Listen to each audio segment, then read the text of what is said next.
Сейчас я занимаюсь на велотренажере, мне очень нравится. Хочу, когда освобожусь, хочу выглядеть. Любовь отбывает наказание в исправительной колонии номер 12 в Сарапуле уже 5,5 лет. В связи со скорым освобождением за хорошее поведение, соблюдение режима и ответственное отношение к работе ее перевели в реабилитационный центр «Аврора», рассчитанный на 18 человек. Центр на базе исправительного учреждения открыли в конце марта при содействии Фонда помощи заключенным. Он в Удмуртии первый и единственный. Помимо работы на производстве, осужденные здесь готовят, убирают, стирают, занимаются спортом и творчеством.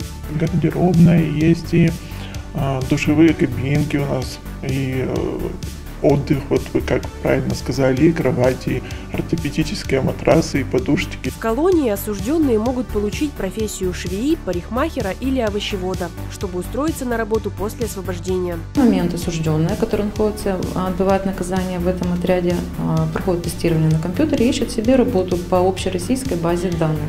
Курс реабилитации составляет в среднем полгода.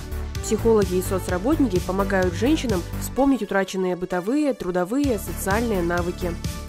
Очень хочется освоить некоторые виды танцев, потому что мечтаю давно. Вот, хочется научиться, может быть, каким-то еще вышиванию, там, вязать я умею, а вот вышивать, вот, к сожалению, нет. Центр реабилитации открыт для сотрудничества. Желающие помочь женщинам могут провести с заключенными мероприятие или полезный мастер-класс.